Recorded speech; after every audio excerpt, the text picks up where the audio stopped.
हाँ दोस्तों, हमें पता है कि हम इंटरनेट पर दिखाई गई हर चीज पर विश्वास नहीं करते, लेकिन हमारी टेक्स्ट बुक्स का क्या, जो हमें बचपन से रटाई जा रही है। जी हाँ दोस्तों, बचपन से रटी रटाई चीजें भी कभी कभार गलत साबित हो जाती हैं। फिर चाहे वो ग्रेट वॉल ऑफ चाइना का स्पेस से दिखना हो या फिर जीनियस अल्बर्ट आइंस्टीन का स्कूल में मैथ में फेल हो जाना। इसलिए दोस्तों, दिल थाम कर बैठिए, क्योंकि आज हम आपको उन झूठ के बारे में बताने वाले हैं जिन्हें आप सदियों से सच मानते आ रहे हैं। और अंत में जो सच्चाई हमने आपके सामने रखी है ना, उसे जानकर आप हंसी से लोटपोट हो जाएंगे। दोस्तों, अगर हम आपसे पूछें कि इजिप्ट में बना पिरामिड किसने बनाया था, तो हमें पता आप यही जवाब देंगे कि इजिप्ट में रहने वाले मजदूरों ने मेहनत करके इस पिरामिड को तैयार किया था। लेकिन हम आपके भ्रम को तोड़ते हुए ये कहना चाहते हैं कि बिल्कुल भी सच नहीं है। असल में इस पिरामिड को बनाने वाले ज्यादातर लोग मजदूर थे ही नहीं। जी हाँ, इस पिरामिड को बनाने के लिए एंशिएंट इजिप्ट की अच्छी खासी पॉपुलेशन ने अपना बढ़ चढ़कर योगदान दिया था, जहाँ करीब 85 सालों तक, जिसमें 2589 बीसी से लेकर 2504 बीसी का समय लगा। और इतने समय के अंतराल में इजिप्ट के रहने वाले लोगों ने अपना खून पसीना करके इस पिरामिड को तैयार किया था, ताकि वो अपने नेशनल आइकॉन को खड़ा कर सके। ऐसे में जो लोग इतने बड़े बड़े पत्थरों को नहीं उठा सकते थे, उन्होंने यहाँ पर काम करने वाले लोगों के लिए खाना, रहने और बाकी चीजों की व्यवस्था की। यानी कि हर इंसान ने अपने लेवल का काम किया, जिसमें कुछ लोग सिक्योरिटी के लिए काम करते थे, तो कुछ लोग भारी भरकम पत्थरों को जुटाने के लिए दूर दराज इलाकों में चले जाते थे, ताकि वो अपने नेशनल आइकॉन को खड़ा कर सके। ऐसे में दोस्तों, उनकी मेहनत रंग लाई और ये पिरामिड वाकई में दुनिया भर में जाना जाता है। चलिए दोस्तों, अब आपके सबसे फेवरेट माइकल जैक्सन की बात करते हैं, क्योंकि इस बात से कोई इनकार नहीं कर सकता कि माइकल जैक्सन ने पॉप म्यूजिक में एक अलग ही मुकाम हासिल किया था, जहाँ ये सिंगर के साथ साथ एक बेहतरीन डांसर भी थे। और इनके डांस मूव तो वाकई माशाल्लाह थे। ऐसे में उनका मून वॉक करने का जो स्टाइल था, वो लोगों में बड़ा फेमस हुआ। पर अफसोस दोस्तों, आपको जानकर हैरानी होगी कि इस मून वॉक को माइकल जैक्सन ने इवेंट नहीं किया था। हालांकि उन्होंने इसे सबसे पहले 1983 में परफॉर्म किया था। पर दोस्तों, असल में माइकल जैक्सन ने ये मून वॉक कैस्पर कैंडिडेट और कूली जैक्सन से सीखा था, जिन्होंने 1970 में इसे परफॉर्म कर दिया था। वहीं मार्शल मार्कियो ने भी इस मून वॉक को माइकल जैक्सन से पहले परफॉर्म कर दिया था। और इन सभी लोगों से पहले बिल बैले नाम के टैप डांसर ने भी इसे परफॉर्म किया था। ऐसे में ये बता पाना मुश्किल है कि इस मून वॉक को किसने इन्वेंट किया, लेकिन वो शख्स माइकल जैक्सन तो नहीं है। अब आप एक और सिर घुमा देने वाली बात सुनिए, क्योंकि आप लोगों ने कार्बन डेटिंग का नाम तो सुना ही होगा। अरे नहीं दोस्तों, ये टिंडर में राइट लेफ्ट स्वाइप करने वाली डेटिंग नहीं है, बल्कि एक ऐसा मेथड है जिसके जरिए एटमॉस्फेयर में कार्बन डाइऑक्साइड के चेंज होने पर चीजों की असली उम्र बताई जा सकती है। ऐसे में आर्कियोलॉजिस्ट कार्बन डेटिंग का इस्तेमाल करके ये पता लगाते हैं कि उनके द्वारा खोजी गई चीजें कितनी पुरानी है। और इसी वजह से हम भी आपको जितनी भी चीजों की जानकारी देते हैं, उनकी उम्र कार्बन डेटिंग के हिसाब से ही होती है। और विलर्ड लिबी नाम के जिस प्रोफेसर ने कार्बन डेट्स का पता लगाया था, और इस काम के लिए उन्हें नोबेल प्राइज भी मिला था। लेकिन दोस्तों, दिल थाम लीजिए, क्योंकि हम आपको बता दें कि कार्बन डेटिंग के जरिए चीजों की असली उम्र पता लगाना बहुत मुश्किल है। और ऐसा इसलिए क्योंकि हर जगह का एटमॉस्फेयर अलग अलग तरीके से चेंज होता है।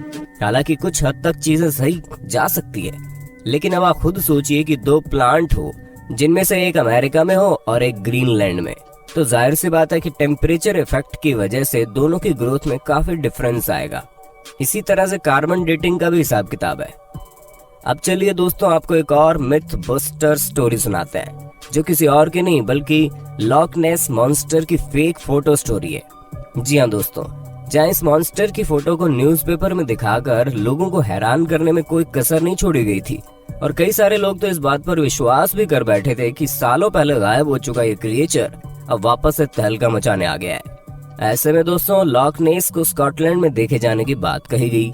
इस तस्वीर को सबसे पहले रॉबर्ट केनेथ विल्सन ने 1934 में लोगों के सामने रखा, और करीब 60 सालों तक इनकी ली गई इस तस्वीर को सच्चा समझा जा रहा था। लेकिन वो कहते हैं ना कि झूठ के दिन 4, सच चले 1000 साल।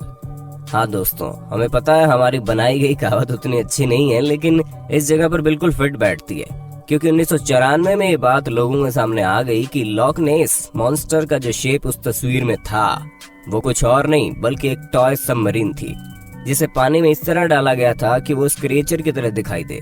और ऐसा मर्म्यूडेक नाम के जर्नलिस्ट ने किया था ताकि वो अपने न्यूज़पेपर से बदला ले सके, क्योंकि उनके न्यूज़पेपर ने लॉक नेस मॉन्स्टर के बारे में छापने की वजह से उन्हें बातें सुना दी थी। और इसी वजह से उन्होंने इतनी बड़ी कहानी रची जिसके चंगुल में दुनिया करीब 60 सालों तक थी। दोस्तों, जब आप दुनिया के अजूबों के बारे में सोचते होंगे तो आपके दिमाग में सबसे पहले क्या आता होगा? माचू पिच्चू, ताजमहल या ग्रेट वॉल ऑफ चाइना? लेकिन बाकी सबका तो ठीक है, लेकिन ग्रेट वॉल ऑफ चाइना के बारे में हम आपको बता दें ये इतना भी ग्रेट नहीं है कि स्पेस से दिखने लग जाए। जी हाँ दोस्तों, क्योंकि सच्चाई तो ये है कि ये इतना बड़ा भी नहीं है कि इसे हमारे एटमॉस्फेयर के बाहर किसी भी जगह से देखा जा सके, फिर चाहे वो मून ही क्यों ना हो जो हमारे सबसे करीब है। और ये हम अपने मन से नहीं कह रहे, बल्कि खुद नासा ने इस बात को साबित किया है। हालांकि भले ही 21,196 किलोमीटर लंबी हो, लेकिन अगर हम इसकी चौड़ाई की बात करें तो ये बॉटम से मात्र 20 फुट चौड़ी है और टॉप से केवल 16 फुट चौड़ी है। हम आपको बता दें कि ये अफवाह 1754 के आसपास शुरू हुई।